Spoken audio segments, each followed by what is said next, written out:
अस्सलाम वालेकुम students, welcome to lecture slide number 9। हमने लास्ट लेक्चर के अंदर जो है बक कन्वर्टर को देखा था कि सबसे पहले डीसी डीसी कन्वर्टर्स किस तरीके से फॉर्मुलेट किए जाते हैं, इनकी कैटेगरीज टाइप्स वगैरह क्या हैं। और उसके बाद जाके हमने जो है बक कन्वर्टर को देखा था पीरियोडिक स्टडी स्टेट और इस तरह की चीज़ों को स्टडी करने के बाद। तो हमने वहाँ पे बक कन्वर्टर को कंटिन्यूस कंडक्शन मोड में इस्तेमाल करने के ऊपर जो है ना पूरा एक लेक्चर स्लाइड नंबर 8 के अंदर ना वो चीज़ स्टडी कर ली थी। तो अभी जो है हम आगे मूव करते हैं। तो आज जो है हम देखेंगे कि बक कन्वर्टर को डीसीएम मोड में कैसे यूटिलाइज़ किया जाता है। और एडिशनली एक और एस्पेक्ट जो कि यहाँ पे डायरेक्ट वो स्लाइड के टाइटल में नहीं है, वो ये है कि जी बक कन्वर्टर को जो है सिंपल कन्वर्टर की बजाय अगर रेगुलेटर के तौर पे यूज़ करना हो तो ये किस तरीके से किया जा सकता है। तो पहले एक्चुअली हम देखेंगे कि रेगुलेटर में किस तरह से यूज़ होगा और उसके बाद हम डीसीएम के केस को स्टडी करेंगे।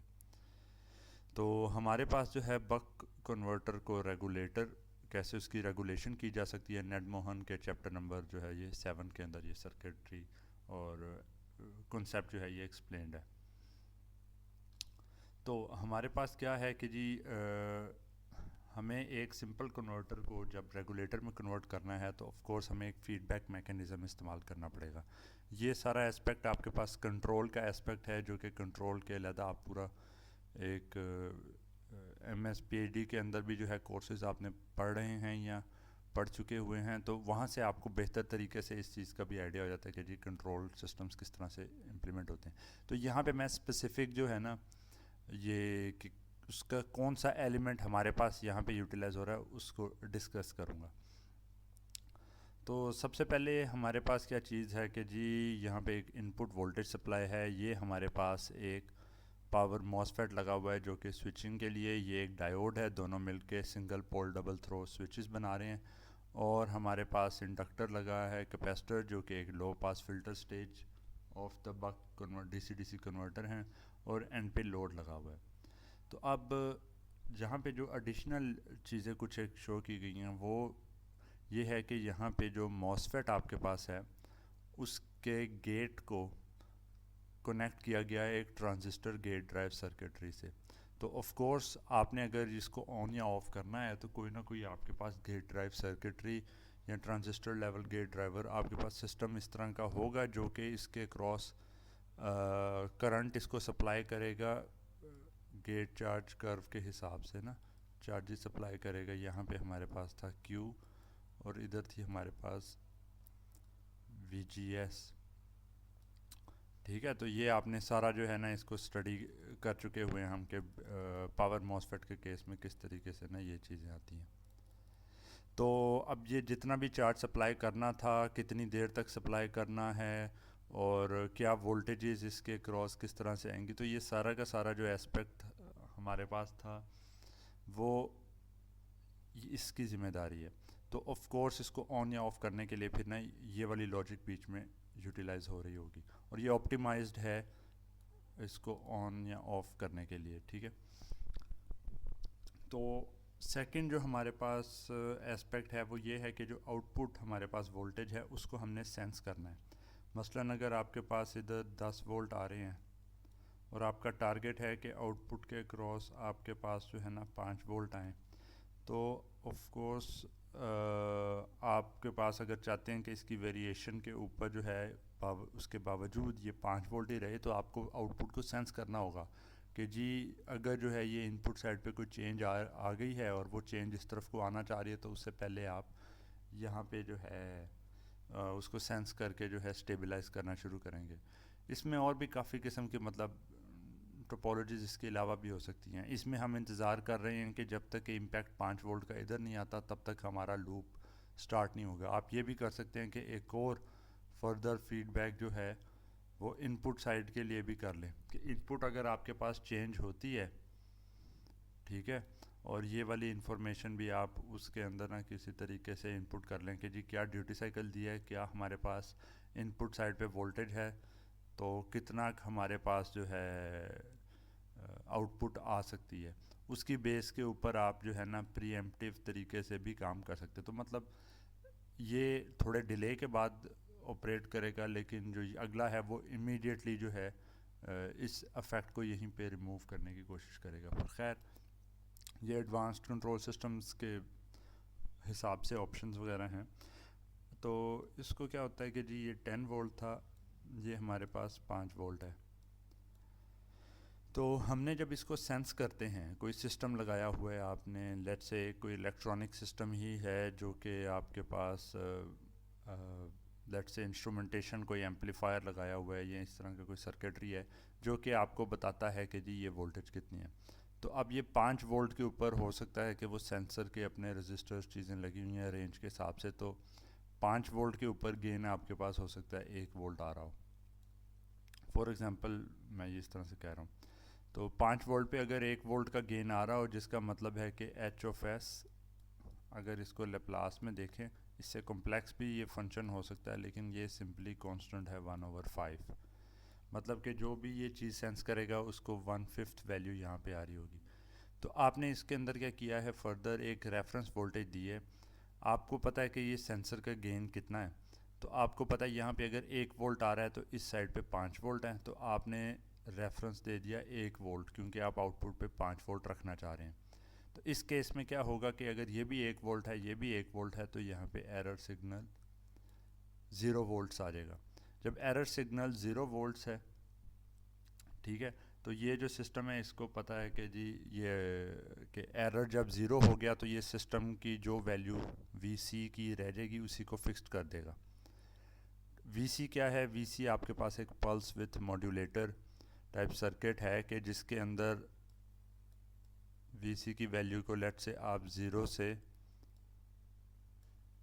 5 वोल्ट्स के बीच में अगर लेके जाते हैं इसको, तो आपके पास ड्यूटी साइकिल जो है वो 0 से 100% पे मूव करता है डी। ठीक है, इसकी आउटपुट जो ड्यूटी साइकिल है। तो आपके पास क्या होता है कि ये जब एरर ज़ीरो नहीं है तो ये इस वीसी को मूव करता रहता है। उस मूव करने की वजह से क्या होता है, आपके पास ड्यूटी साइकिल चेंज होता रहता है, और वो ड्यूटी साइकिल चेंज होते होते जो है इसकी वैल्यू जो है वो चेंज होगी, तो ये आउटपुट आपके पास चेंज हो सकती है। लेकिन स्टेबल सिनेरियो के अंदर क्या होगा, ठीक है, स्टेबल बिहेवियर की एग्जांपल में 10 वोल्ट था, 5 वोल्ट था, सेंसर का गेन 1/5 है, 1 वोल्ट आपके पास इधर आ रहा था, 1 ही वोल्ट इधर है, 0 वोल्ट इधर आ रहे हैं, और लेट से 0 to 5 वोल्ट के बीच में ये 2.5 वोल्ट पे कंट्रोल सिग्नल इधर आ रहा है। ये आपके पास एनालॉग सिग्नल है, वो पल्स विथ मॉड्यूलेटर के पास जाता है, वो आगे आपको 50% आउटपुट देता है। उस 50% आउटपुट 50% जो है पल्स विथ ड्यूटी साइकिल को जो है ये आगे गेट ट्रांजिस्टर गेट ड्राइवर जो है वो उसके हिसाब से इंश्योर करता है कि करंट इधर सप्लाई करे और रिमूव करे, ताकि ओवरऑल 50% ड्यूटी साइकिल मेंटेन हो। तो ये आपके पास जो है एक स्टेबल ऑपरेशन है जब तक कोई भी चीज़ बीच में जो है वो एबनॉर्मल नहीं आती। तो इस केस में तो अगर आपको 100% आप श्योर हैं कि जी ये 10 वोल्ट ही है, तो आपको तो कंट्रोल सिस्टम ऐसा लगाने की ज़रूरत ही नहीं। पर इसका मतलब ये है कि हमारे पास एक्चुअली कुछ ना कुछ इधर एरर आएगा। लेट से एक आपके पास इंस्टेबिलिटी इंट्रोड्यूस करवाई जाती है कि ये 10 वोल्ट से ऑल ऑफ अ सडन पीछे ये कोई फॉल्ट आया या कोई स्टेबल नहीं था, तो आपने जो है ना 10 वोल्ट से फ़ौरन 15 वोल्ट पे चला गया। हालांकि इतनी सडन किस्म के जो है ना एबनॉर्मेलिटी आमतौर पे आती नहीं है। होता क्या है कि ये जी बैटरी कोई लगी हुई थी तो बैटरी आहिस्ता आहिस्ता जो है उसकी वोल्टेज कम हो रही थी। तो इस तरह की चीज़ों को हैंडल इश्यूज़ आमतौर पे आते हैं। लेकिन चलें हम एक्सट्रीम केस करते हैं कि जी 10 वोल्ट से लेके ये all of a sudden 15 volts पे आ गया। तो अब होगा क्या कि जी 15 वोल्ट्स की वजह से लेट से ये कंट्रोल सिस्टम ये जो फ़िल्टर है ये बहुत फास्ट एक्टिंग फ़िल्टर आपके पास है। कंट्रोल सिस्टम के हिसाब से फिर हम आगे देखते हैं। आमतौर पे ऐसे होगा नहीं, ये लो पास फ़िल्टर भी क्योंकि इंडक्टर और इसमें कैपेसिटर है तो ये स्लो मूव करेगा, और इससे पहले कि ये 7.5 वोल्ट तक पहुँचे आप पहले ही ये पूरा कंट्रोल सिस्टम सीधा कर देगा सिस्टम को। पर ये खाली एग्जांपल के तौर पे मैं बता रहा हूँ। तो अगर एग्जांपल के तौर पे ये 15 से वोल्ट होने पे ऑल ऑफ अ सडन ये 7.5 वोल्ट हो जाता है या इंस्टेबिलिटी आ गई, तो अब क्या होगा, सेंसर का गेन वही है तो 7.5 होने के ऊपर 1/5 से मल्टीप्लाई किया, आपके पास 1.5 वोल्ट हो गया। 1 वोल्ट इधर था, यहाँ पे आपके पास जो है 1.5 वोल्ट्स इधर था, तो एरर -0.5 वोल्ट का आ गया। ठीक है, तो अभी ये मैंने पूरा एक बताया कि जिसमें यहाँ से चेंज प्रोपेगेट होते होते इस कंपनसेटर की इनपुट तक आ गई। अभी कंपनसेटर ने जो है अपना काम नहीं शुरू किया लूप के अंदर, तो आगे अभी 2.5 वोल्ट ही है, 50% है जिस पे ये सारा चीज़ आ रही है। तो होगा क्या कि जैसे ही एरर इस कंपनसेटर को मिलेगा, ये अपनी जो है ना एक पीआईडी कंट्रोलर आपके पास हो सकता है, ये वो क्या करेगा, इस एरर को रिड्यूस करने की कोशिश करेगा। तो एरर को रिड्यूस करने के लिए आउटपुट को चेंज करेगा, और आउटपुट के चेंज होने की वजह से ये पूरा साइकिल रिपीट करके यहाँ पे एरर चेंज होता रहेगा। तो ये एक थोड़ा सा डिले आएगा, लेकिन उसके हिसाब से चलता रहेगा जब तक कि एरर ज़ीरो नहीं हो जाता। तो हम यहाँ पे वो सिनेरियो ले रहे हैं जिसमें एरर ज़ीरो हो गया। ज़ीरो क्या होगा, जब आपके पास कंपनसेटर जो है वो 1.67 वोल्ट्स के ऊपर आ गया, जिसका मतलब है 33.4% जो है ड्यूटी साइकिल है, जिसका मतलब है कि 15 की थर्ड 1/3 टाइम्स जो है वो आउटपुट आएगी, जो कि 5 वोल्ट की है, जिसके ऊपर सेंसर के गेन की वजह से 1 वोल्ट है, 1 वोल्ट की वजह से एरर ज़ीरो। तो ये मतलब कि इन रियलिटी इसको अगर आप कर्व्स की फॉर्म में देखेंगे तो वो कुछ ऐसे नज़र आएगा कि जी ये वोल्टेज बढ़ने की जो आपके पास वोल्टेज अगर all of a sudden change हुई है, इनपुट साइड के ऊपर ना चेंज होना शुरू हुई है, तो उसी के हिसाब से जो है आउटपुट वोल्टेज पहले आपके पास इंक्रीज़ होने लगेगी, लेकिन आहिस्ता आहिस्ता जो है यहाँ पर से कंपनसेटर एक्टिव होता जाएगा। तो ये 5 वोल्ट के अबाउट जो है उसको इसी तरीके से करके ये कुछ इस तरह स्टेबलाइज कर देगा। ठीक है, तो ये आपके पास चेंज होते होते फिर आगे ये भी स्टेबलाइज हो गई। तो एक ना वेव फॉर्म्स के अंदर आपको बिहेवियर उसका ज़्यादा बेहतर तरीके से नज़र आ सकता है, लेकिन मैंने कंपोनेंट्स के हिसाब से बताना था कैसे ये सारा काम हो सकता है। तो ठीक है जी, रेगुलेटर इस तरीके से फीडबैक कंट्रोल सिस्टम के थ्रू इंश्योर करता है कि आपके पास आउटपुट वोल्टेज स्टेबल रहे। तो हमें इस बक कन्वर्टर का भी पता है कैसे ये इस तरह से ऑपरेट करना था। सेंसर गेन इतना कोई कॉम्प्लेक्स चीज़ नहीं है, आपके पास सिंपली जो है कोई एक बफर, वोल्टेज बफर लगा हो, या नॉन इन्वर्टिंग एम्पलीफायर आपने लगाया, या इन्वर्टिंग भी हो, तो वो आपके पास वोल्टेज को सेंस कर लेगा। ठीक है, तो वोल्टेज को सेंस कर लेगा। यहाँ पे 1 वोल्ट आपके पास जो आ रहे हैं, आगे ये एरर सब्ट्रैक्टर, ये भी आप कंपैरेटर के थ्रू या एक इंस्ट्रूमेंटेशन एम्पलीफायर ये वाला काम भी कर सकता है कि इसको और इसको सब्ट्रैक्ट करके आगे जो है वो दे रहा हो कि कितना इनमें डिफरेंस है। ठीक है, तो ये जो कंपनसेटर है ये आपके पास पीआईडी कंट्रोलर वगैरह हो सकता है, कंट्रोल सिस्टम्स के अंदर आता है। ट्रांजिस्टर गेट ड्राइवर से रिलेटेड हम लोग पढ़ चुके हुए हैं कि किस तरीके से उसका मकसद आपके पास जो है वो गेट चार्ज कर्व को इम्प्लीमेंट करवाना है। ठीक है, उसके हिसाब से ये होगा डिज़ाइन। तो जो एक चीज़ हमने नहीं देखी वो ये है कि ये पल्स विथ मॉड्यूलेटर कैसे काम करेगा, कि कौन सा इस तरह का ये सिस्टम होगा जहाँ पे इनपुट पे आप एक वोल्टेज दे रहे हैं और आउटपुट पे आपके पास ड्यूटी साइकिल आ रहा हो। तो इसको हम थोड़ा देखते हैं अभी। जो एक पल्स विथ मॉड्यूलेटर हमारे पास ब्लॉक है, वो ये वाला पूरा जो है हमारे पास ब्लॉक आता है। तो पल्स विथ मॉड्यूलेटर के ब्लॉक के अंदर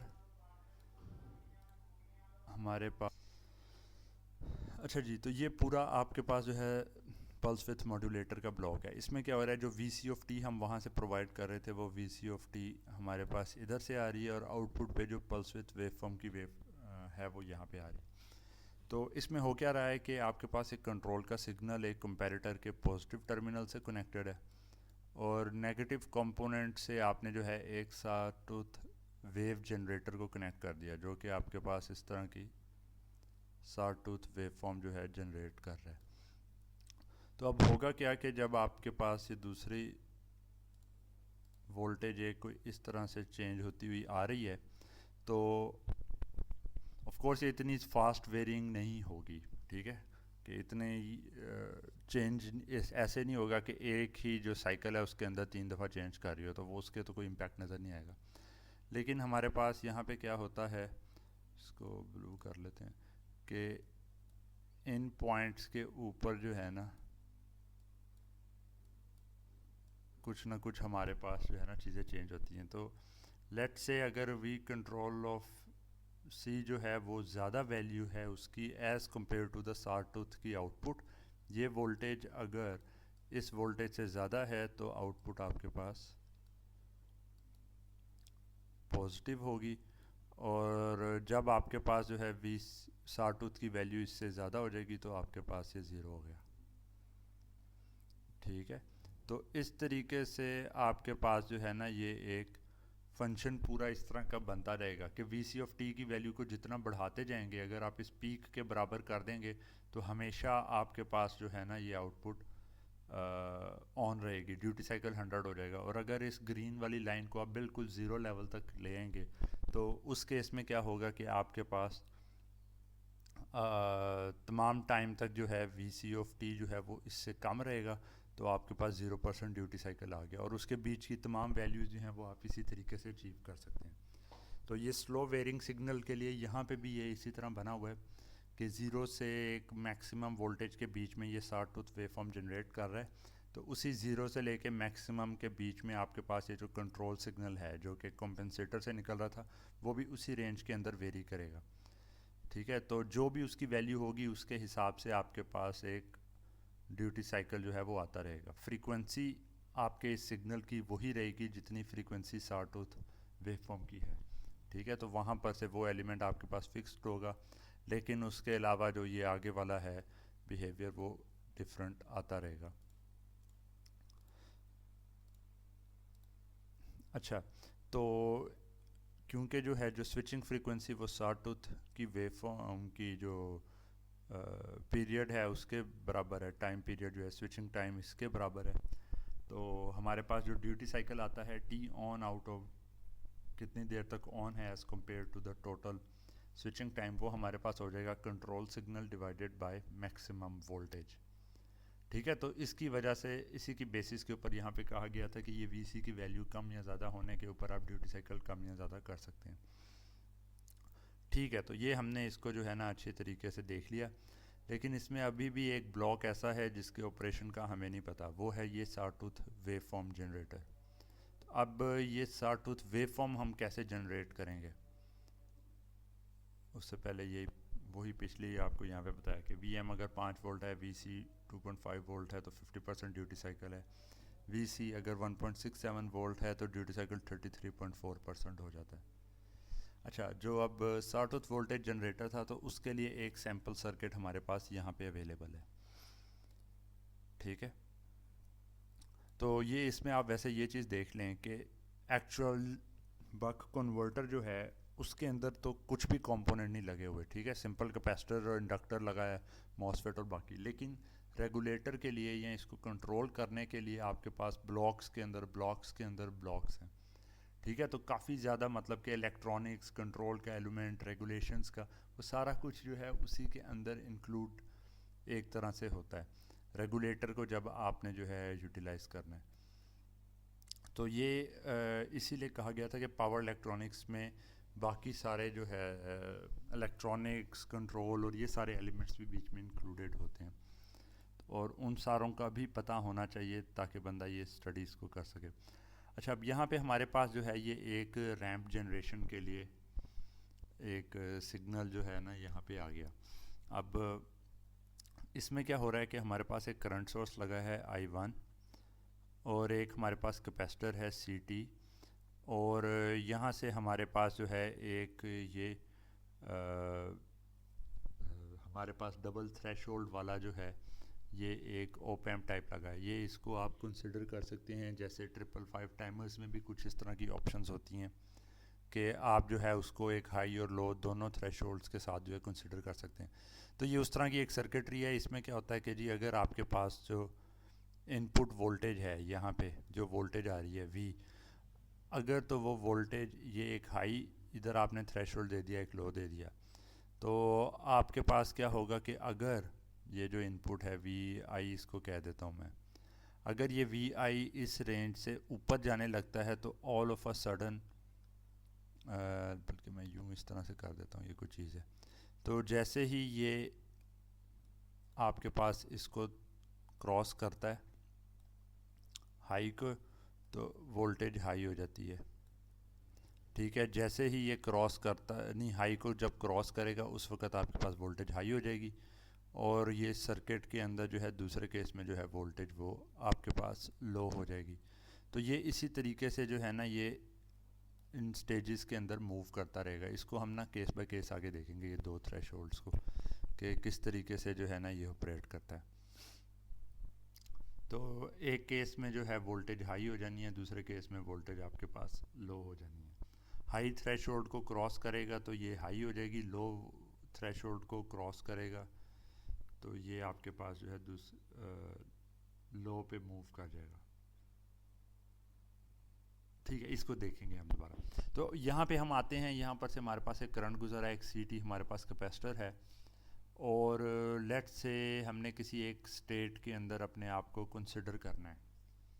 तो लेट्स से हम कहते हैं कि जी हमारे पास जो है ये वोल्टेज आउटपुट पे है लो पे। ठीक है, ये लो के ऊपर है। लो के ऊपर होने का मतलब है कि ये 0 वोल्ट लेट से है। 0 वोल्ट का मतलब क्या है कि अगर यहाँ पे 0 वोल्ट है तो ये जो मॉसफेट आपके पास एक लगा है, ये मॉसफेट आपके पास ओपन है। ठीक है, तो अगर ये ओपन है तो यहाँ पर से इस ट्रांजिस्टर वाले हिस्से के अंदर करंट कितना जाता होता है, कोई नहीं जाता। ये आइडियल केस में जितने भी ओपन्स होते हैं उनमें कोई करंट नहीं फ्लो करता। तो अगर यहाँ पर से आपके पास कोई करंट नहीं फ्लो कर रहा है, इधर से भी कोई करंट नहीं आ रहा, तो ये जितना भी I1 आपके पास इधर से आ रहा था ये सारा का सारा आपके पास इस कैपेसिटर CT में से फ़्लो करेगा। तो कैपेसिटर के कोर्स में हमें पता है कि जी I is equal to CdV/dt। ठीक है, तो अगर कांस्टेंट करंट है तो I/CT हमारे पास जो है ना ये हमारे पास इसकी स्लोप होगी dV/dt। ठीक है, तो इसका मतलब है कि ये एक लीनियर स्लोप के साथ इसकी वैल्यू जो है वो बढ़ रही है। ठीक है, तो ये जो वोल्टेज है इस नोड के ऊपर वो बढ़ती जाएगी। तो बढ़ते बढ़ते जो है ये आपके पास इसकी वैल्यू बढ़ती जाएगी, और बढ़ते बढ़ते जो है ना ये वोल्टेज जब इस VH के करीब, इस हाई वोल्टेज के जिसको हम कह लेते हैं 5 वोल्ट, लो वोल्टेज को चलें 0 वोल्ट कह देते हैं, तो जब आप ये 5 वोल्ट के बराबर इसको पहुंचाएंगे, ठीक है, खुद ही ये चार्ज हो रहा है, एक लीनियर स्लोप के साथ आ रहा है, तो जैसे ही ये 5 वोल्ट के करीब आएगा तो ये ट्रिगर कर जाएगा सर्किट आपके पास, और लो से हाई में कन्वर्ट हो जाएगा। लो से हाई में कन्वर्ट होता है तो इसका मतलब है कि जी इस जगह के ऊपर 5 वोल्ट आ गए। ठीक है, 5 वोल्ट आ गए तो इसका मतलब है कि ये आपके पास ऑन हो गया, शॉर्ट सर्किट हो गया। तो जैसे ये शॉर्ट सर्किट होता है तो इस I2 यहाँ से जो करंट फ्लो करना है वो बहुत ज़्यादा फ्लो करेगा क्योंकि शॉर्ट सर्किटेड है। तो ये I1 भी सारा का सारा इधर से फ्लो करेगा, और ये कैपेसिटर भी पूरा का पूरा इधर से डिस्चार्ज हो जाएगा, क्योंकि इसकी जो भी ऑन स्टेट थोड़ी बहुत रेजिस्टेंस होगी जो कि बहुत कम होती है, तो उसकी वजह से बहुत ही RC टाइम कांस्टेंट बहुत कम आपके पास बनेगा, तो बहुत तेज़ी से इसने डिस्चार्ज हो जाना है। तो उससे क्या होगा कि बहुत ही हाई स्पीड के ऊपर ये डिस्चार्ज होते हुए आपके पास ये जो वोल्टेज है ये आपके पास V लो से नीचे आने लगेगी। जैसे ही 0 वोल्ट या जो भी आपने वैल्यू रखी है उससे कम ये वोल्टेज होने लगेगी, ये इसको दोबारा ट्रिगर करके हाई से लो में कर देगा। ठीक है, जब ये हाई से लो में कर देगा आपके पास, ये यहाँ पर से दोबारा ऑफ हो गया। ये दोबारा ऑफ हो गया तो यहाँ से कोई भी जो है आपके पास ये चार्जिंग वगैरह जो है ये मतलब कि ऑफ हो गया, तो ये जितना भी I1 करंट था वो सारा इस कैपेसिटर को चार्ज कर रहा है, तो दोबारा आपके पास वोल्टेज बढ़ने लग जाएगी। वो बढ़ते बढ़ते दोबारा इसको क्रॉस करेगी, ये दोबारा जो है हाई हो जाएगा, और इस तरह करके ये साइकिल आपके पास रिपीट करता रहेगा। ठीक है, इसको यहाँ पे भी जो है ना इसी चीज़ को एक्सप्लेन किया गया कि चार्जिंग के केस में आउटपुट 0 है, ज़ीरो पे ये ऑन नहीं है, बाकी सारे करंट्स भी ज़ीरो हैं, सारा इसके ऊपर आ रहा है और चार्जिंग हो रही है।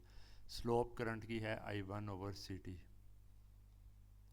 ठीक है, उसके बाद क्या होता है आपके पास, जब डिस्चार्जिंग आपने करनी है इसकी, मतलब जैसे ही इसकी वैल्यू उससे बढ़ती है VDD से या 5 वोल्ट से, तो उस केस में आपके पास जो है ये स्विच करके VDD हाई लॉजिक पे आ जाता है, ये शॉर्ट सर्किट इसको ग्राउंड में कर देता है, जिसकी वजह से सारा का सारा जो करंट इधर एक तरह का था वो इसके थ्रू डिस्चार्ज हो जाता है। तो अब ये जो चार्जिंग के अलावा जो डिस्चार्जिंग के केस में जो स्लोप होगी वो आपके पास होगी I2-I1/CT। ठीक है, ये डिस्चार्जिंग के केस में इस डायरेक्शन में स्लोप है, और क्योंकि ये शॉर्ट सर्किट है तो और बहुत ज़्यादा करंट फ्लो कर रहा है, तो बेसिकली ये बहुत तेज़ी से ज़ीरो की तरफ को आएगा आपके पास, और दोबारा इसके बाद दोबारा फिर इसी स्टेज के ऊपर आके दोबारा इंक्रीज़ होने लग जाएगा। तो ये आपने एक साटूथ वेवफॉर्म जनरेट कर ली, और यहाँ पे बेशक शो करने में ये टाइम इसमें ज़्यादा दिखाया जा रहा है, लेकिन एक्चुअली ये बिल्कुल एक साटूथ की तरह ही होगी, क्योंकि ये शॉर्ट सर्किट के केस में बहुत तेज़ी से इसने ऑफ होना है। तो ये आपने जो एक सर्किटरी जो साटूथ वेवफॉर्म वोल्टेज जनरेटर बनाया है, इसके अंदर जो पैरामीटर्स हैं वो कंट्रोल किए जाते हैं हाई वोल्टेज थ्रेशोल्ड के लिए, लो वोल्टेज थ्रेशोल्ड, CT के कैपेसिटर किस वैल्यू का लगाते हैं, I1 I2 कि ये कितने करंट्स के हिसाब से डिज़ाइंड है। तो अगर I2 की वैल्यू I1 से बहुत ज़्यादा होगी, जो कि इसमें होती भी है, तो स्विचिंग फ्रीक्वेंसी आपके पास है I1/VH-VL टाइम्स CT। ठीक है, तो इस स्विचिंग फ्रीक्वेंसी के हिसाब से आपके पास जो है ना, ये टोटल जो सर्किट की स्विचिंग फ्रीक्वेंसी यहाँ से डिटरमिन हो रही है। ठीक है, क्योंकि ये उस साटूथ की स्विचिंग फ्रीक्वेंसी पे है और वो इन पैरामीटर्स के ऊपर डिटरमिन हो रही है। The amplitude of the ramp signal defined by VH and VL, जो VH और VL की वैल्यू आपने इधर रखी होगी उसकी बेसिस के ऊपर डिफाइन होगा कि जो है आउटपुट लॉजिक कहाँ से कहाँ तक जाएगी, रैम्प का जो है सिग्नल का एम्पलीट्यूड। तो इस सब के बाद जो है हमने ये चीज़ देखी कि जी एक साटूथ वोल्टेज जनरेटर हमारे पास एक सिंपल ट्रायंगुलर वेवफॉर्म एक फिक्स्ड टाइम पीरियड के साथ उसको बनाता है। कंपैरेटर उसके आगे प्लेस करके कंट्रोल सिग्नल की बेस के ऊपर जो है ना उससे ड्यूटी साइकिल जनरेट करवाया जाता है, और जो ड्यूटी साइकिल है वो अब चेंज हो सकता है इनपुट कंट्रोल सिग्नल VC की वजह से, क्योंकि वो इसके इनपुट पे दिया हुआ है। और अगर इस कंट्रोल सिग्नल को जो है फीडबैक कंट्रोल सिस्टम से लिया जाए, ठीक है, ताकि जो है वो आउटपुट वोल्टेज को देख के इस VC को चेंज करता है, तो आपके पास रेगुलेशन अचीव होगी। तो ये पूरा प्रोसेस आपके पास होता है, इससे गुजर के फिर रेगुलेटर एक बनता है। और इन प्रिंसिपल आपके पास क्या होता है कि जी 7805 या इस तरह के जो रेगुलेटर हैं वो मार्केट के अंदर आपके पास अवेलेबल होते हैं। उनमें क्योंकि आपने 5 वोल्ट ही जनरेट करने हैं, तो ये जो इधर हमारे पास इधर जो ये रेफरेंस वोल्टेज है, ये भी उसी के अंदर इंटरनली ही जनरेट की होती है उन्होंने। जीनर लगा दें या किसी और चीज़ से, और इसका गेन ऐसे एडजस्ट कर लें कि जीनर की ख़ास वैल्यू के बराबर आ जाए। तो जब ये आप इसकी अगर रेफरेंस आपके पास फिक्स रहेगा, तो हमेशा जो है वो जो चिप आपके पास बनी है, लेट्स से 7805, ठीक है, तो वो हमेशा जो है आपके पास इनपुट वोल्टेज एक वाइड रेंज में चेंज भी होता रहे, तो वो आपको 5 वोल्ट देगा। तो इस तरीके से आप जो है ना एक वोल्टेज रेगुलेटर जो है बना सकते हैं। ये एक मेथड्स में से है, जनरली और भी बहुत सारे टेक्निक्स ऑप्टिमाइज्ड मेथड्स जो हैं वो इसमें अवेलेबल होते हैं। तो यहाँ पे अब हम मूव करेंगे बक कन्वर्टर के DCM ऑपरेशन के अंदर। ठीक है, तो यहाँ तक हमने देख लिया कि जी हम कन्वर्टर जो है उसको रेगुलेटर कैसे बना सकते हैं। तो बक कन्वर्टर जो है DCM ऑपरेशन, ये भी नेट मोहन बुक के चैप्टर 7 में से है। तो इसके लिए हम देखते हैं कि हमारे पास जो इंडक्टर के करंट का जो रिपल हमारे पास होता है उसका आउटपुट साइड के ऊपर ये रिलेशन है, delta IL negative is equal to -V output over L 1 - DTS। ये कैसे हमारे पास आया था कि जी जब हम स्विच को ऑफ़ करते थे तो हमारे पास वोल्टेज ये आती थी, और जो हमारे पास ऑफ टाइम है वो ये था, और ये पूरा रिलेशन आपने निकाला था V L is equal to L D I over D T से, ठीक है, जिसके अंदर आपने जो ये डी टी है इसको आप कर देंगे टी ऑफ, ये आपके पास डेल्टा आई एल नेगेटिव हो जाएगा। इस एल को अगली साइड पे ले आते हैं, या बल्कि चलो इधर ही रहने दे, नहीं अगली साइड पे ले आते हैं। तो ये 1/L है और वी एल जो है ये माइनस वी आउटपुट था आपके पास, तो T of 1 minus D T S को मल्टीप्लाई कर दें तो ये रिलेशन आ गया आपके पास। तो ये हम पहले भी इसको जो है वैल्यूएट कर चुके हैं। उसी रिलेशन को यूज़ करते हुए अगर हम देखें कि जी इंडक्टर चेंज करने से क्या होगा, तो अगर आपके पास जो सर्किट के अंदर आई आउटपुट जो है वो फिक्स्ड वैल्यू के ऊपर है, ठीक है, फिक्स्ड रखें आई आउटपुट को, और अगर हम देखें कि जी इंडक्टर चेंज करने से क्या होगा, तो इंडक्टर की वैल्यू को अगर हम कम करते हैं तो हमारे पास जो है ये रिपल जो है बढ़ जाएगा। ऑफ कोर्स एवरेज उसी पॉइंट के अबाउट है क्योंकि आई आउटपुट फिक्स किया हुआ है आपने, और इंडक्टर की एवरेज जो करंट है बक कन्वर्टर में वो आपके पास आउटपुट करंट के बराबर है। और अगर आप जो है एल की वैल्यू को बढ़ाते हैं तो आपके पास ये रिपल रिड्यूस हो जाता है। तो इसका मतलब है कि जी आपको high value of inductor use करना है अगर आप चाहते हैं कि आपका जो कन्वर्टर है वो कंटिन्यूस कंडक्शन मोड में ऑपरेट करे, मतलब कि कंटिन्यूसली जो है ना करंट उसमें से फ्लो करता रहे और इंडक्टर के क्रॉस स्टोर्ड एनर्जी ज़ीरो ना हो। अगर एल की वैल्यू को आप रिड्यूस करते रहेंगे तो पॉसिबल है कि ये आपके पास इस तरीके से होने लग जाए, ठीक है, तो उस केस में आप डीसीएम मोड में चले जाएंगे। दूसरा एक पैरामीटर हमारे पास फ्रीक्वेंसी का है टीएस। तो अगर आपके पास एवरेज करंट आप फिक्स रखें और फ्रीक्वेंसी को बढ़ाते हैं, फ्रीक्वेंसी को इंक्रीज़ करने का मतलब क्या है कि इस चीज़ को कम करते हैं तो कम टाइम स्लोप में बाकी सारे पैरामीटर फिक्स्ड हैं, बल्कि ये एक्चुअली आपके पास स्लोप है, तो स्लोप तो आपके पास फिक्स्ड है, तो आप अगर टाइम कम देंगे उसको तो वो जो है आपके पास थोड़ी देर के बाद ही तेज़ी से स्विचिंग होती रहेगी, तो आपके पास कम रिपल आएगा। पर अगर आप इसको टाइम ज़्यादा देंगे, ठीक है, तो ज़्यादा टाइम देने की वजह से क्या होगा, स्लोप तो उतनी है लेकिन करंट का चेंज जो है वो रिकॉर्ड जो आपके पास होगा वो ज़्यादा रिकॉर्ड हो जाएगा। तो इसका मतलब क्या है, इसका मतलब हमारे पास ये है कि हमने इंडक्टर के केस में हमारी कोशिश होती है कि हाई फ्रीक्वेंसी के ऊपर इसको ऑपरेट करवाया जाए, सैम्पलिंग फ्रीक्वेंसी, जो कि हमने एफसी की वजह से और बाकी और 3-4 वजूहात की वजह से भी इसको ऑब्ज़र्व कर लिया था कि जी स्विचिंग फ्रीक्वेंसी ज़्यादा होनी चाहिए, लेकिन है कि ये यहाँ पे उसको रीस्टेट किया जा रहा है। तो एवरेज हमारे पास उसी तरह है। अगर आप स्विचिंग फ्रीक्वेंसी बहुत रिड्यूस कर देंगे तो पॉसिबल है कि आपके पास ये इस तरह से जाते जाते डिसकंटिन्यूस कंडक्शन मोड में चला जाए, ठीक है। तीसरा हमारे पास क्या तरीका है, तीसरा हमारे पास जो तरीक़ाकार है वो ये है कि आपने रिपल बेशक करंट का उतना ही फिक्स रखा हो, लेकिन आपके पास जो है आउटपुट बाउंड्री जो करंट है, आउटपुट जो है आई आउटपुट की वैल्यू को आप रिड्यूस करते जाएं, तो रिपल उतना ही है लेकिन आप आउटपुट करंट जो उसमें से ले रहे हैं वो कम होता जा रहा है, होता जा रहा है। तो एक वक्त होगा कि वो आपके पास इस तरीके से करके जो है ना ऐसे चल रहा होगा, जहाँ पे डीसी वैल्यू कोई इतनी आ गई, तो वहाँ पे आपके पास डिसकंटिन्यूस कंडक्शन मोड में आप मूव कर जाएंगे। तो इस केस में क्योंकि रिपल वाला कोई भी एलिमेंट को चेंज नहीं किया था तो रिपल आपके पास चेंज नहीं हुआ, ठीक है। तो independent of the value of the ripple आप आउटपुट करंट को रिड्यूस करके डीसीएम मोड में जा सकते हैं, lowering I out and therefore P out. इसका मतलब ये भी है कि आउटपुट पावर को भी रिड्यूस कर रहे हैं।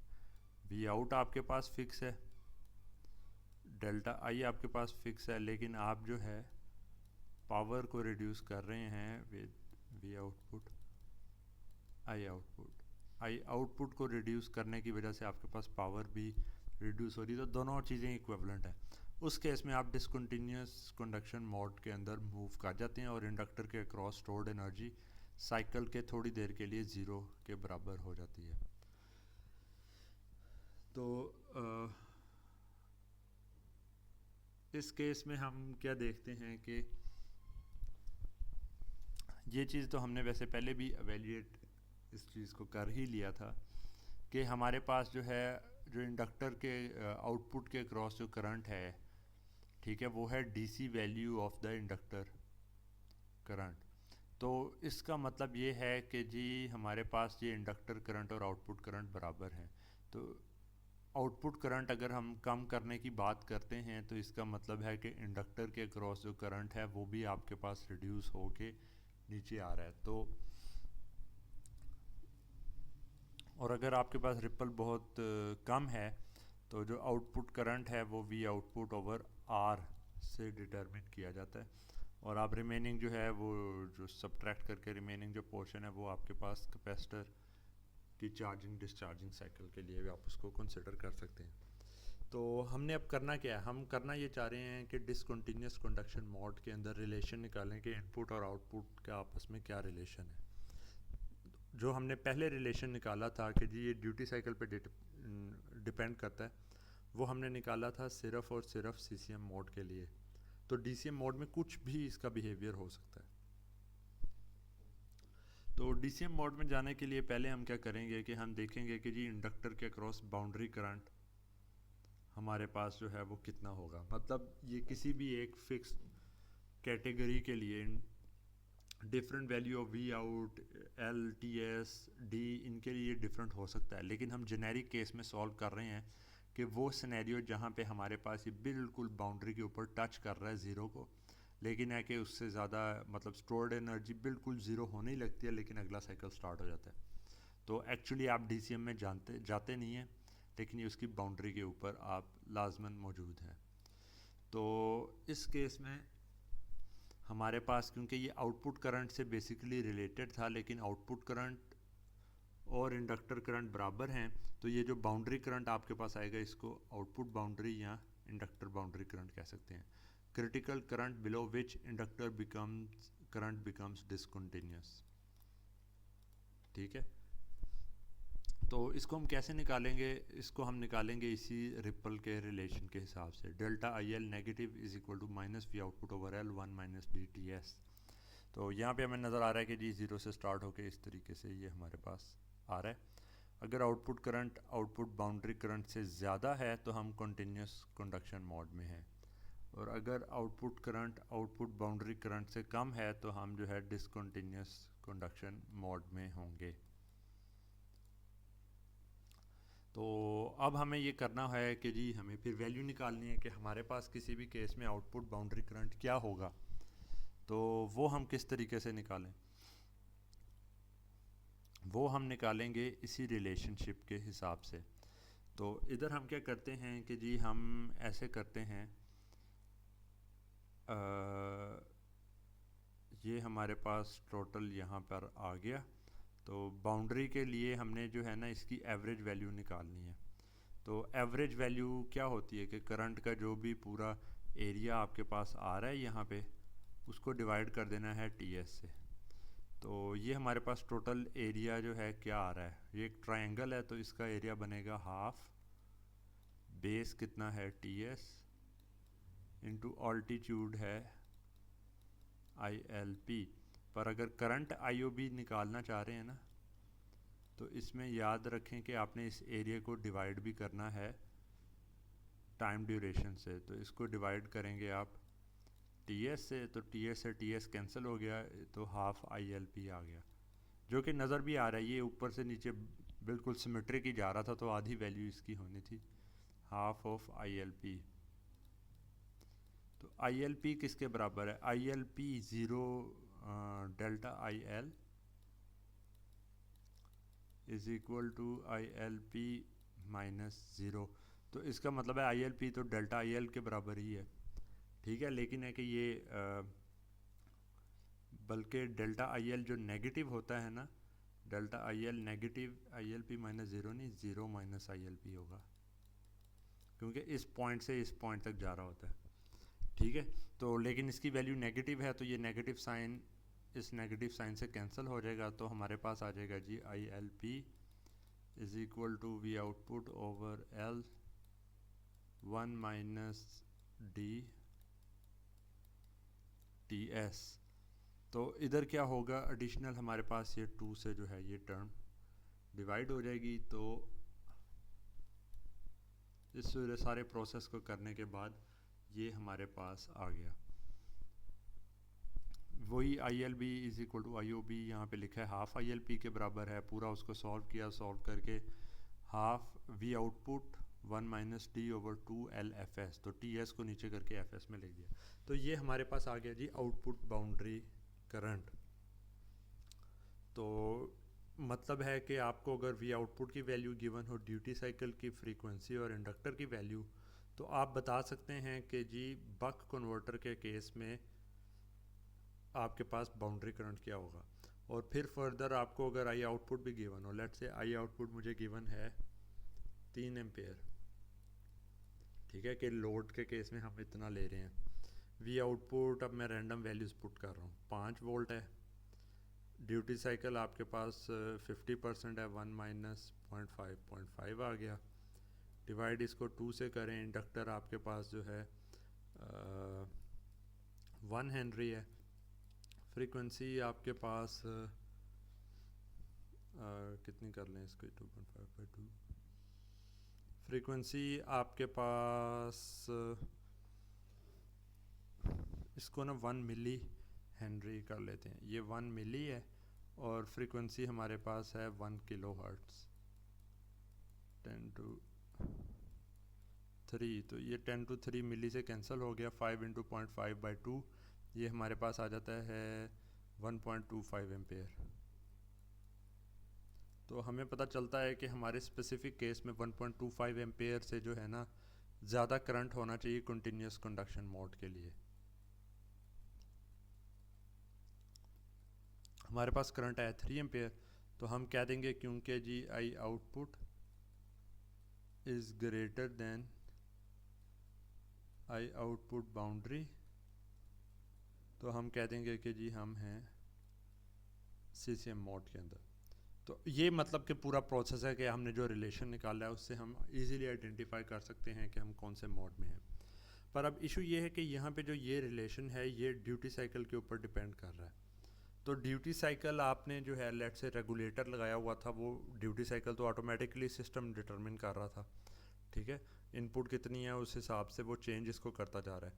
तो उस केस में पॉसिबल है कि जी आपके पास ये ड्यूटी साइकिल आगे पीछे मूव हो रहा हो, तो आप कभी CCM में कभी DCM के अंदर है, ठीक है। अब आप अगर कोई डिज़ाइन करना चाह रहे हैं ऐसा सिस्टम जिसको आप चाह रहे हैं कि वो लाजमन DCM में ऑपरेट करे या फिर लाजमन जो है वो CCM के अंदर ऑपरेट करे, ठीक है, तो उसके लिए आप चाहेंगे कि ये आपके पास जो है ना एक पैरामीटर आ जाए कि जी अगर आउटपुट करंट जो है ना वो उससे उस मैक्सिमम करंट से बड़ा हो,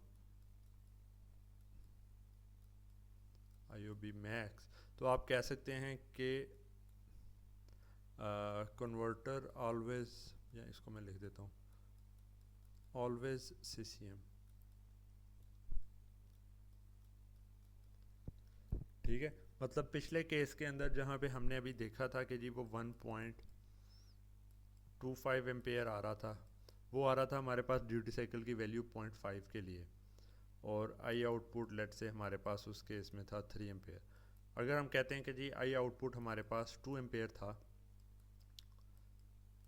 IOB हमारे पास है 1.25 एम्पेयर, हम किस मोड में हैं, CCM में। पर ये हमारे पास वैल्यू निकली थी ड्यूटी साइकिल की वैल्यू 0.5 रख के। अब रेगुलेटर लगाया उसने, कोई सिस्टम में ऐसा उसको चीज़ें चेंज करनी पड़ी, उसने ड्यूटी साइकिल को ज़ीरो कर दिया, या ज़ीरो के बहुत करीब कर दिया, ज़ीरो के बहुत करीब कर दिया, तो जो ये वैल्यू थी ये आपके पास डबल हो के 2.5 एम्पेयर हो गई, ठीक है, कि IOB तो चेंज होता रहेगा ड्यूटी साइकिल के साथ। अब ये 2.5 एम्पेयर हुआ, आपका आई आउटपुट उतना ही था, आपने कुछ नहीं इसको चेंज किया, लेकिन इसके 2.5 एम्पेयर होने की वजह से आप अब CCM की बजाय DCM में मूव कर गए। तो ये क्या मतलब बात हुई, आप तो चाह रहे हैं कि जी हम कोई डिज़ाइन करें, एटलीस्ट हमें कोई भरोसा तो हो ना कि हम हमेशा CCM में रहेंगे। तो हमेशा CCM में रहने के लिए ये जो फंक्शन है इसकी मैक्सिमम वैल्यू निकालेंगे ड्यूटी साइकिल के हिसाब से। वो मैक्सिमम वैल्यू हमारे पास इस ड्यूटी साइकिल को 0 प्लेस करके आ जाएगी, ठीक है। वी आउटपुट ओवर 2 LFS, जो कि अभी जो एग्जांपल हम देख रहे थे एक, उसके केस में 2.5 एम्पेयर है। तो अगर आपके पास आउटपुट करंट इस जो स्पेसिफिक एग्जांपल थी उसमें वो greater than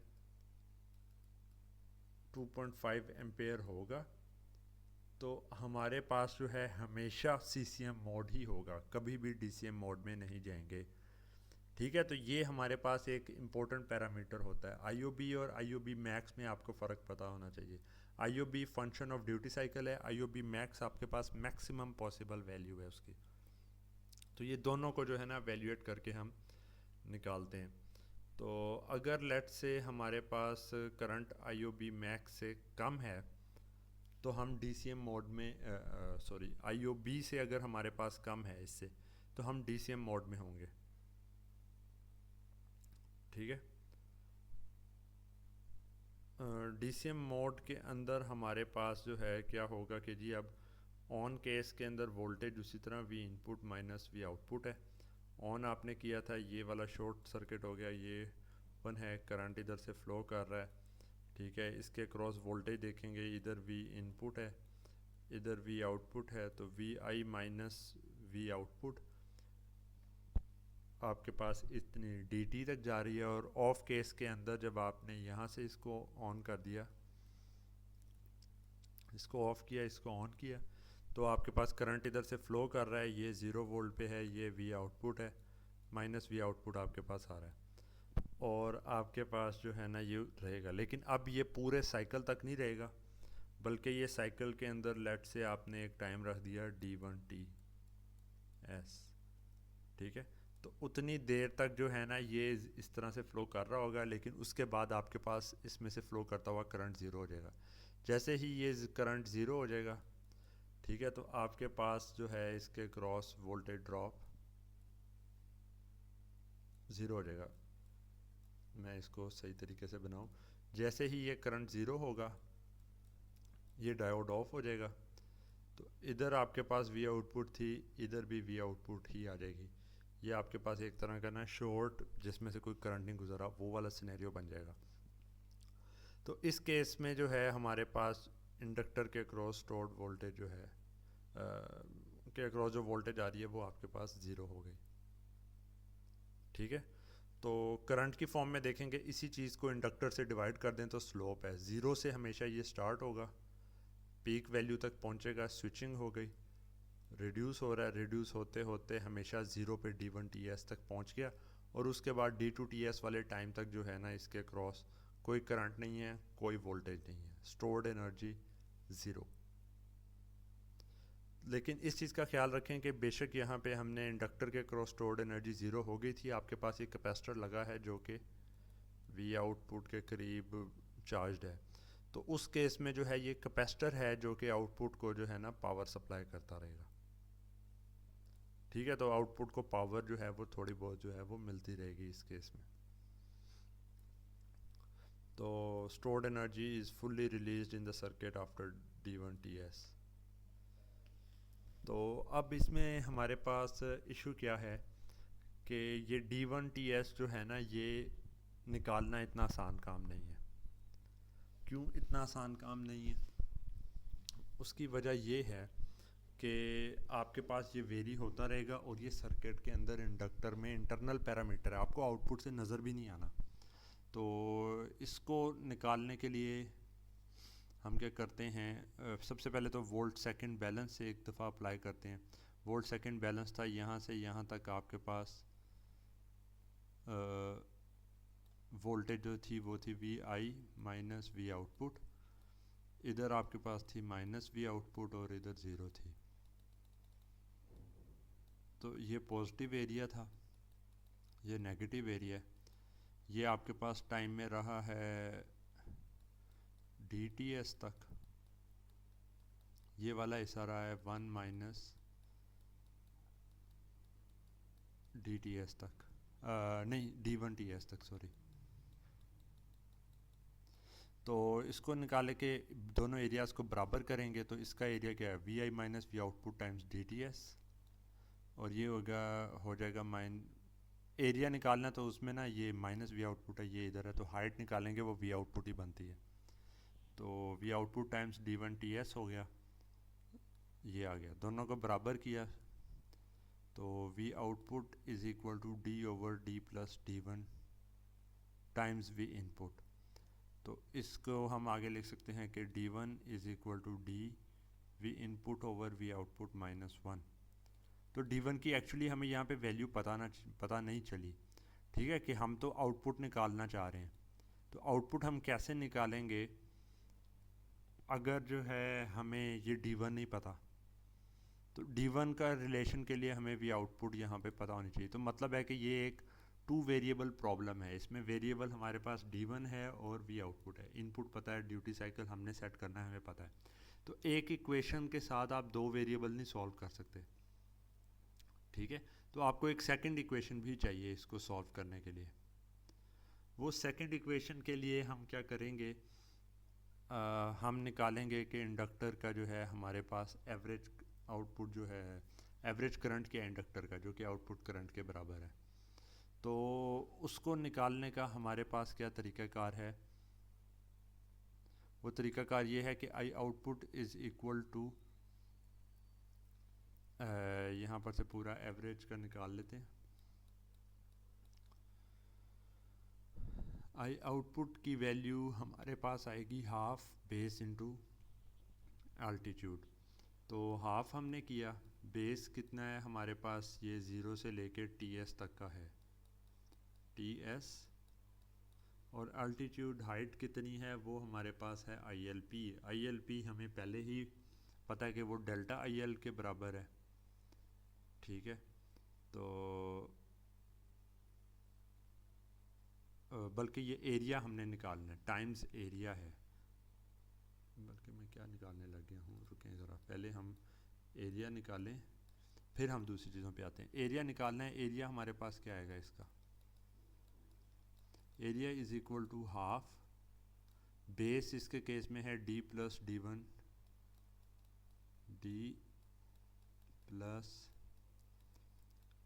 D one T S, और हाइट इसकी क्या है, वो है I L P. I L P delta I L के बराबर है, ठीक है। तो डेल्टा आई एल हमें पता है कि जी ये हमारे पास इस केस से इधर देखें तो V output one minus D one T S के बराबर करके ना आ जाएगी, यस, वो हमारे पास जो हाइट है वो इस एरिया के हिसाब से हम यहाँ पे निकालते हैं। तो v is equal to L D I over D T होता है, ठीक है। तो ये वाला जो एरिया है ये है डी वन टी एस,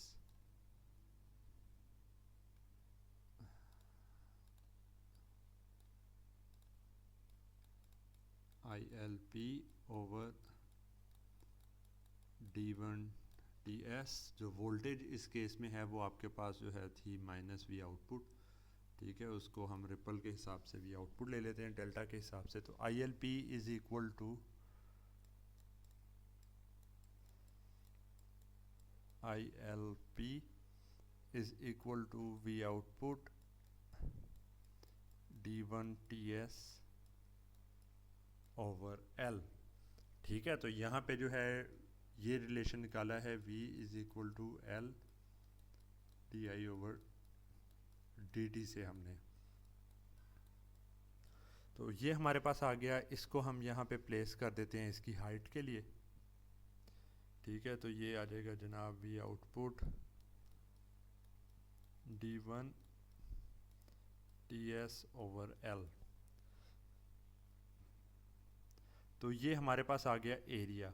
अब जब हमने करंट निकालना है तो उसमें क्या करना है, इस एरिया को डिवाइड करना है टोटल टाइम टी एस के साथ, ठीक है। तो वो जब उस पूरे को जो है टोटल टाइम टी एस के साथ हम डिवाइड करेंगे तो एक टी एस उधर से ख़त्म हो गया, रिमेनिंग हमारे पास जो आता है वो चीज़ आ जाएगी वन ओवर टू एल इधर है, V output D one T S D plus D one, ठीक है। तो यही वाला रिज़ल्ट आपके पास एग्जैक्टली वहाँ पर से जो है आ गया। अब इसमें हम फर्दर देखें तो V output over to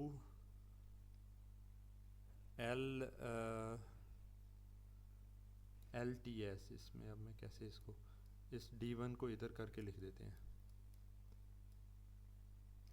V output T S over 2L आपके पास IOB मैक्स है।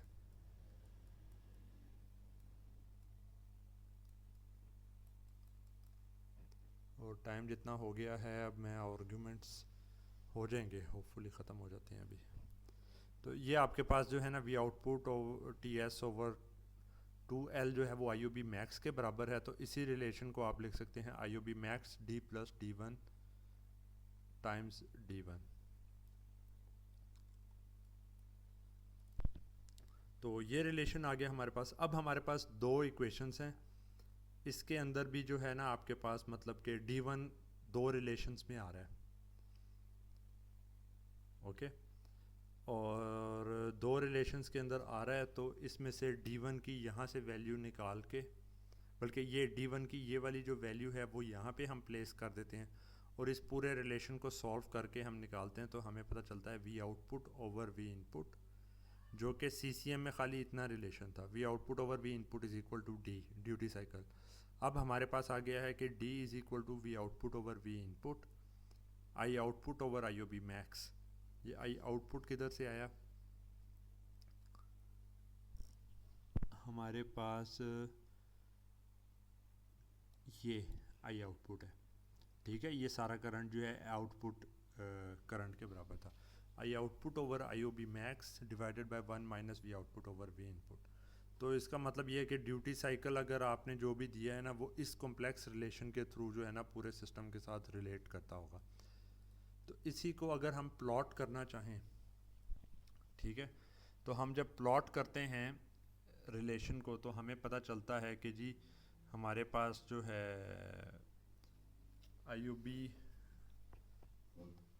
IOB ओवर IOB मैक्स का अगर हम लाइन देखें कि IOB जो है वो उसकी क्या वैल्यू है as compared to the maximum. Maximum कितनी थी, we output over 2FS L के बराबर, और IOB की जो एक्चुअल वैल्यू है उसमें 1 माइनस D का रिलेशन एक जो है ना हमारे पास एडिशनल जो है वो आ रहा होता है।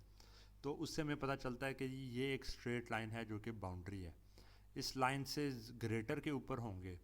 ठीक है, मतलब आपका जो ये आउटपुट करंट है अगर वो IOB मैक्स या IOB के हिसाब से ज़्यादा है, ये लाइन IOB को रिप्रेजेंट कर रही है। ठीक है, ये लाइन है IOB को, ये लाइन पूरी रिप्रेजेंट कर रही है। और ये वाला जो हिस्सा है ये आपके पास आ रहा है, जो एक्स एक्सिस है वो है आई आउटपुट ओवर IOB मैक्स, मतलब कि स्केल्ड करंट है। इधर को करंट की एक्चुअल वैल्यू की बजाय नहीं, ये स्केलिंग की हुई है इसकी। तो अगर जो ये स्केल्ड करंट है वो आपके पास जो है, और जो ये वाली लाइन है ये भी actually IOB over IOB max है। तो अगर आई output divided by IOB max IOB over IOB max से ज़्यादा है, मतलब आई आउटपुट IOB से ज़्यादा है, तो आप CCM मोड में हैं। और उस केस में आपके पास जो है ना अगर ड्यूटी साइकिल आपके पास 0.5 है तो MVDC जो कि है V output over V input. MVDC variable एक है जो कि डिफ़ाइन करके बताता है कि जी actual ratio of output to input voltage क्या है, वो आपके पास जो है ड्यूटी साइकिल के बराबर होगा। अगर ड्यूटी साइकिल 0.8 है तो आउटपुट बाय इनपुट 0.8 के बराबर है। अगर ड्यूटी साइकिल आपके पास 0.2 है तो और CCM मोड में है तो आउटपुट बाय इनपुट 0.2 वोल्ट्स के बराबर है। पर अगर आपके पास आई आउटपुट IOB से कम है, जो कि ये वाला सारा रीजन है, तो वहाँ पे ये स्ट्रेट लाइन बिहेवियर ख़त्म हो जाता है और ये कॉम्प्लेक्स वाला जो रिलेशन है ये स्टार्ट हो जाता है, जिसके अंदर MVDC यहाँ पे है। ठीक है, तो उसमें हमें पता चलता है कि अगर यही 0.5 वोल्ट 0.5 आपने 50% ड्यूटी साइकिल रखा है, ठीक है, लेकिन है कि आप क्या करते हैं, करंट आपके पास आउटपुट करंट IOB से बहुत ही कम है, तो इस केस में आपके पास इनपुट आउटपुट रिलेशनशिप आ रहा है 0.9, क्योंकि ये जो लाइन है ना, हर लाइन फिक्स्ड उस वैल्यू को बता रही है, तो 0.9 आपके पास आ रहा है। इनपुट वोल्टेज अगर आपने दी है 10 वोल्ट, तो यहाँ पे आपके पास करंट जब ज़्यादा ले रहे हैं तो 5 वोल्ट आउटपुट पे आ रहा है, और DCM में जाके यहाँ पे अगर आ जाते हैं तो आउटपुट वोल्टेज 9 वोल्ट आ रही है। तो मतलब कि आपके पास जो है अगर CCM से DCM में चले जाएंगे तो आउटपुट वोल्टेज ही चेंज होने लग जाएगी। तो इसीलिए इन तमाम केसेस में रेगुलेशन जो है वो इम्पोर्टेंट है, ताकि आपके पास इस तरह का कोई चेंज जो है सच अकर ना करे। तो इसी तरह इसका जो है एक सेकंड हमारे पास जो है वेव फॉर्म, ये दूसरे केस में यहाँ पे MVDC fixed output by input voltage की लाइंस की वैल्यूज़ यहाँ पे है, और हर लाइन जो है वो एक ड्यूटी साइकिल की लाइन है कि 0.1 ड्यूटी साइकिल के ऊपर जो है CCM के अंदर आपके पास इनपुट आउटपुट रिलेशन भी 0.1 रहेगा। पर अगर आप जो है यहाँ पे आ जाते हैं MVDC में, तो वो रिलेशन उस तरीके से वैलिड नहीं है, बल्कि अब आपके पास बहुत ही कम आउटपुट आपके पास आ रही होगी 0.1 ड्यूटी साइकिल के ऊपर ही नहीं, बल्कि 0.1 ड्यूटी साइकिल के ऊपर ही आपके पास कम वैल्यू पे ज़्यादा आ रहा होगा बल्कि। ठीक है, तो ये फिक्स ड्यूटी साइकिल के हिसाब से बताता रहेगा कि आउटपुट और इनपुट रिलेशन क्या है। तो इनके ऊपर जो है, इनके बारे में मैं ना नेक्स्ट लेक्चर में थोड़ा और भी बताऊंगा। चलें, ये ग्राफ्स को मैं नेक्स्ट लेक्चर में रिपीट कर दूंगा। ग्राफ्स को और ये आखिरी जो रिलेशन है ना, इनको नेक्स्ट में रिपीट कर दूंगा, क्योंकि ये इतना टाइम नहीं है और आप लोगों को अभी समझ नहीं इसकी आनी। ओके, अभी जो क्वेश्चंस हैं वो आप लोग पूछ सकते हैं।